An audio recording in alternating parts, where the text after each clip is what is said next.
Olá, vamos continuar a discussão que vimos fazendo a respeito do livro de Nikolai Bukharin, A Economia Mundial e o Imperialismo. Hoje, vamos apresentar um pouco alguns elementos centrais que percorrem o capítulo 7º do referido livro.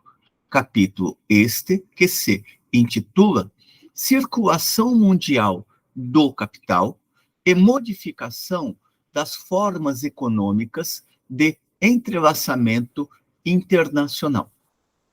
Neste capítulo, Bukharin estará analisando fundamentalmente como que a expansão do capital não se dá apenas pela venda da mercadoria, mas também através de empréstimos bancários que atrelam as economias mais dependentes aos polos fortes do desenvolvimento capitalista. Portanto, em seu processo de expansão, o capital busca conquistar espaços, seja vendendo mercadorias propriamente ditas, seja através das formas as mais diversas de empréstimos, que podem ser governamentais ou mesmo empréstimos realizados por grandes complexos financeiros. Observa neste sentido, Bukharin, que pode-se examinar a circulação internacional do capital, seja sob o ponto de vista da exportação, seja sob o ponto de vista da importação de capital de dado país. A exportação de capital de um país determinado pressupõe a existência de uma superprodução de capital, isto é, de uma superacumulação nesse país. Lembremos que a tendência da produção capitalista é expandir-se, seja extensivamente, seja intensivamente. Isto acaba gerando, ao longo do processo, um excesso de mais-valia que não vai ser imediatamente utilizado em um mesmo território. No entanto, este trabalho excedente que foi obtido pelo dono do capital precisa ser empregado de alguma maneira lucrativa. Neste sentido, quando uma parte do capital ameaça ficar parado, apresenta-se a possibilidade de exportação daquele capital excedente, de tal modo a se conquistar novos mercados e novos espaços para o próprio capital. Desta forma, observa Bukharin, ora, para a exportação de capital, não é necessário, contudo, que a reprodução tenha atingido esse limite no interior de um determinado território nacional. Quando se envia capital ao estrangeiro, não se faz isto porque seja absolutamente impossível empregá-lo no país, mas porque visualiza-se a possibilidade de se obter uma taxa de lucro mais elevada para o próprio capital. Ora, através desta exportação, os capitalistas individuais, ou mesmo o capitalista coletivo, busca manter uma taxa média de lucro. Lembremos que a concorrência entre os capitais tende a conduzir a um declínio da taxa de lucro em razão da elevação da composição orgânica do capital. Cada vez mais, os capitalistas precisam utilizar-se de forças produtivas mais desenvolvidas, de novas máquinas, para conseguirem reduzir o valor da mercadoria e, portanto, se apresentarem em condições adequadas de concorrência face aos outros capitais, geralmente do mesmo setor. Neste sentido, exportar capital e não apenas mercadoria se apresenta como uma possibilidade de manter para o negócio do capitalista uma taxa de lucro mais elevada, ou mesmo impedir que esta taxa de lucro se reduza. Esbarramos assim, prossegue Bukharin, esbarramos assim com a exportação de capital em quase todo o itinerário da evolução do capitalismo. Portanto, exportar capital não é algo específico da fase monopólica do capitalismo. Em período anterior, já se verificava esta possibilidade e esta tendência.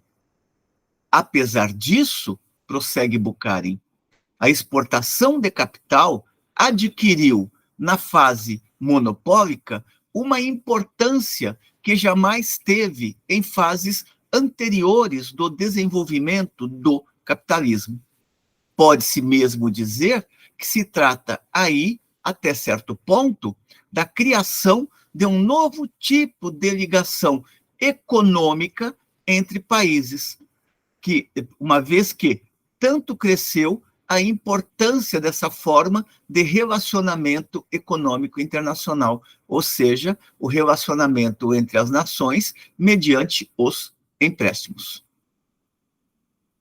Dada a grande produção capitalista, com o progresso técnico e o incremento rápido e incessante do rendimento do trabalho, portanto, intensifica-se também a exploração da força de trabalho, ao mesmo tempo em que o uso contínuo e acentuado de novas forças produtivas reduzem o valor da própria força de trabalho, na medida em que, de um lado, ela se desqualifica e, de outro, é possível produzir mais em menos tempo.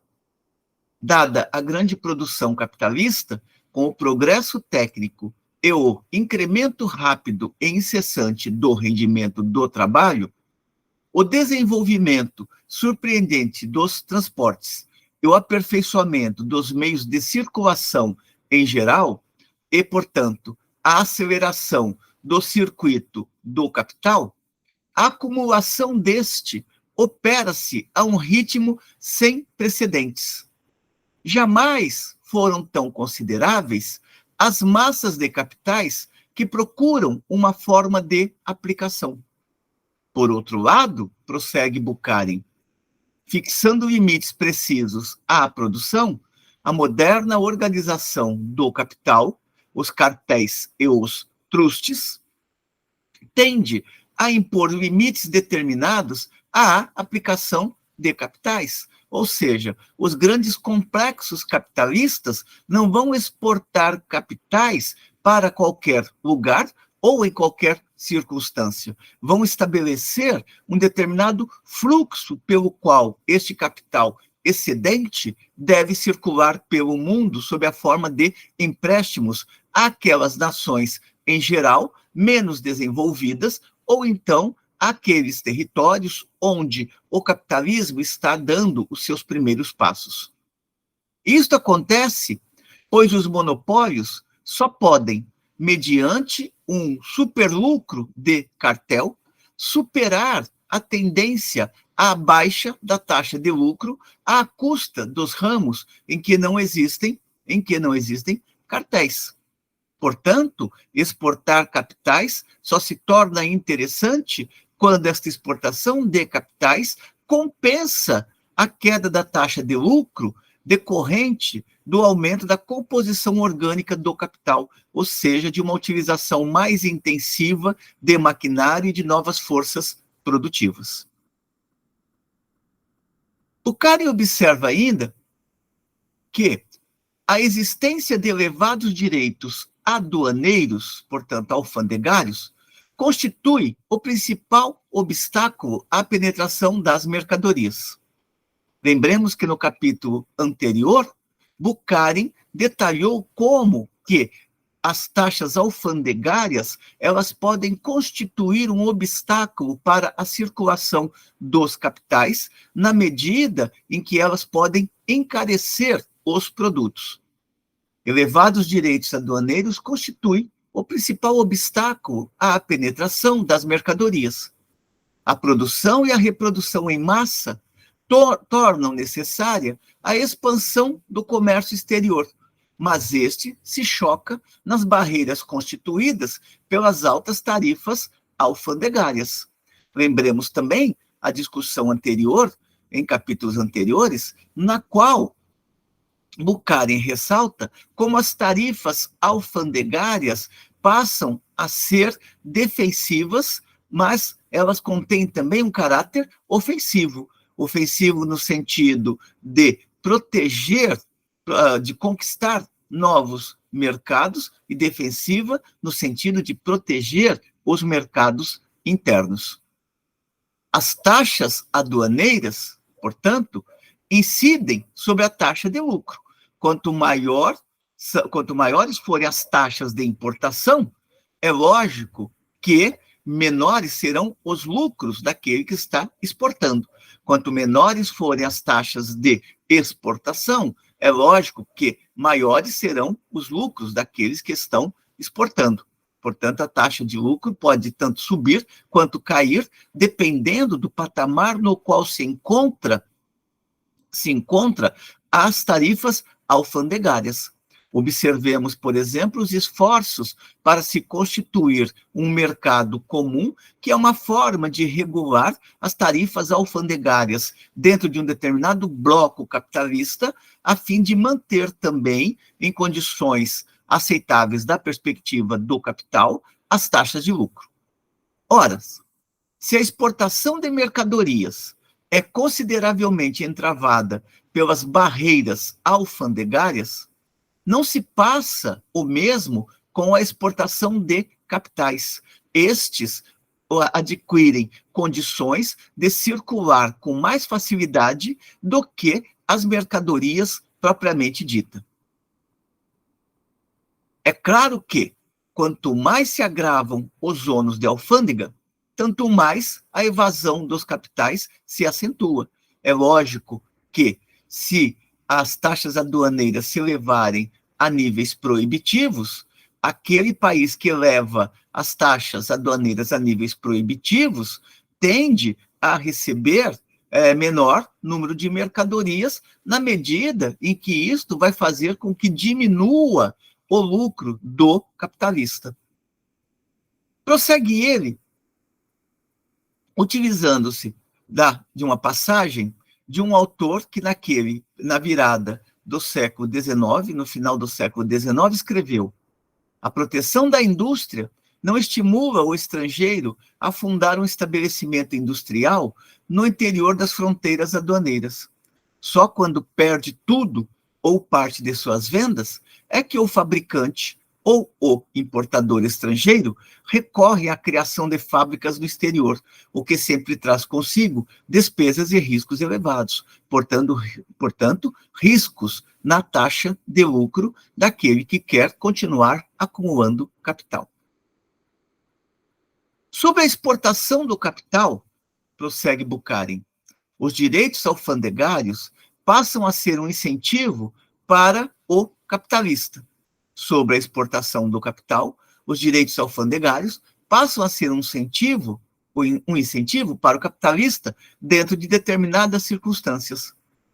Quando, por exemplo, um capital é investido e funciona como capital num país estrangeiro, ele passa a beneficiar-se da proteção aduaneira de que gozam os industriais do país, donde um impulso redobrado da tendência à exportação de capital.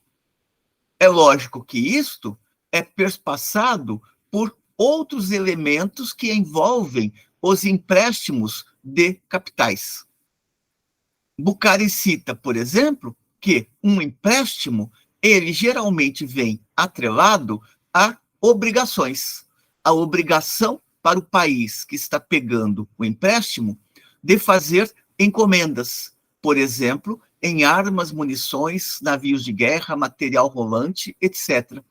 Ou, então, a outorga, a concessão de benefícios para a construção de vias férreas, ou a exploração de minas, de florestas, entre outras formas de exploração naquele país que está recebendo o empréstimo. Estas medidas, elas não vêm ao acaso. Assim que os empréstimos ocorrem, elas vêm atreladas sob a forma de cláusulas de empréstimo ou constituem a sequência lógica da marcha dos acontecimentos. Portanto, os capitais, eles não vão se direcionar a outros países por um ato de humanidade, e sim dentro da perspectiva de ou conseguirem matérias-primas, ou aumentarem suas taxas de lucro, ou então obterem benesses daquele país que está recebendo o empréstimo de capitais.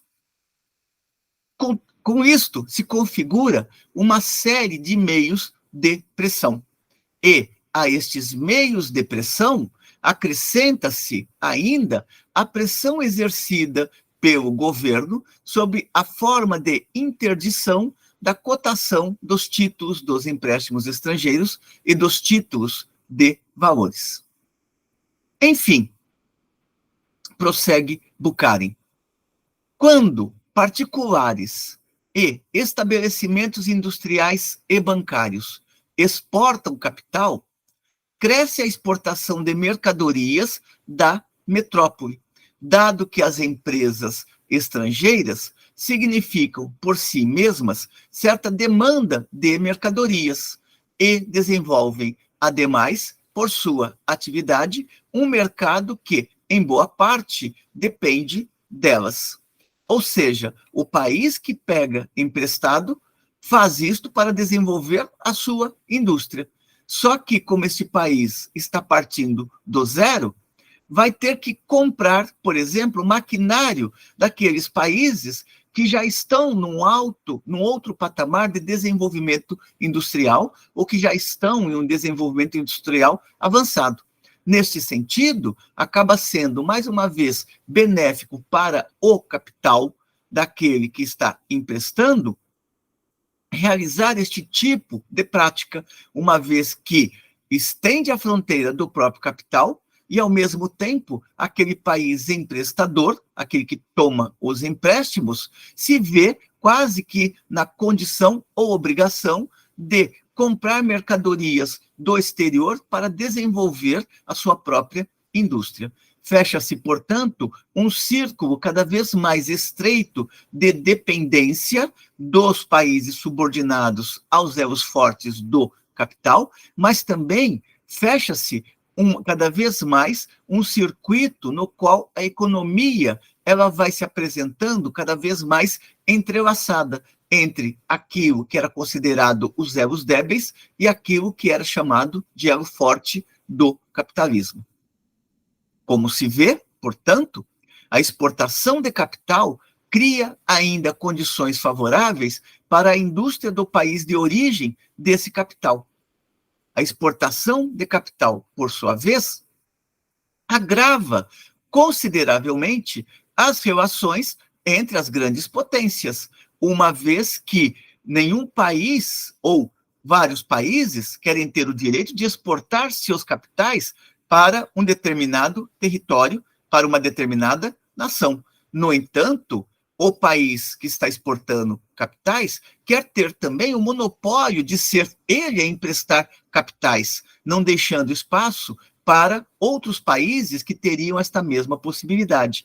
Neste sentido, se acirra também a competição entre aqueles capitais de nações diferentes que querem se valer da prática dos empréstimos. Portanto, a exportação de capital agrava consideravelmente as relações entre as grandes potências. A luta pelas concessões e sua sequência é continuamente apoiada pela pressão da força militar.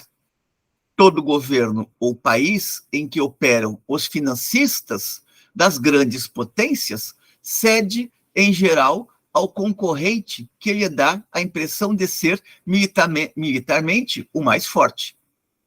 Vê-se, pois, o caráter da política pacífica, entre aspas. A política pacífica está sempre acompanhada da ameaça de recurso à força militar, ou seja, o país que se sente mais forte militarmente se vê momentaneamente como um país preferencial para conseguir realizar os empréstimos, uma vez que aqueles países que têm capital para exportar, mas não têm uma força militar tão potente, temem um conflito entre as duas nações que estão disputando um determinado mercado. Desta forma, a pressão da força militar assegura concessões e privilégios. Em outros tempos, o centro de gravidade situava-se na exportação mercantil, na exportação de matérias propriamente ditas, sapato, caneca, canetas, roupas, entre outras mercadorias. E os exportadores arriscavam apenas suas mercadorias, isto é, seu capital de giro. Hoje, no entanto, tudo é inteiramente diferente. Somas imensas funcionam em país estrangeiro, a maior parte do tempo sob a forma de capital em títulos, investido em vastas empresas. Se, por outro lado, o país explorado é militarmente fraco, a penetração pacífica, entre aspas, do capital transforma-se, em curto prazo, em ocupação igualmente pacífica, entre aspas, ou em partilha, a menos que acarrete ainda um conflito armado entre os países em concorrência pela posse das esferas de investimento do capital. Tecidas estas considerações, conclui Bukharin, com sua importância e suas proporções atuais, a exportação de capital é provocada pelas particularidades da evolução econômica dos últimos anos. E qual é esta particularidade? É o excesso de capitais, a superprodução de capital, em razão da própria superprodução de mercadorias, portanto, a expansão do valor. Sua importância e suas proporções atuais, a exportação de capital é provocada pelas particularidades da evolução econômica dos últimos anos, daquele estágio imperialista.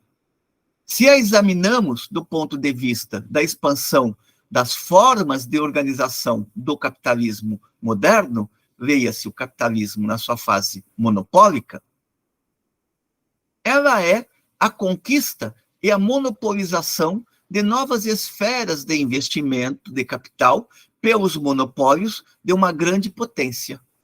Ou, então, por uma indústria nacional organizada, ou ainda por um capital financeiro nacional. A exportação de capital constitui, portanto, o método mais cômodo de aplicação da política econômica dos grupos financeiros que, com a maior facilidade, colocam sob sua dependência novas regiões. Também, neste ponto, conclui Bukharin, a internacionalização da vida econômica conduz inexoravelmente, portanto, inevitavelmente, aos esforços de resolver a fio de espada as questões litigiosas.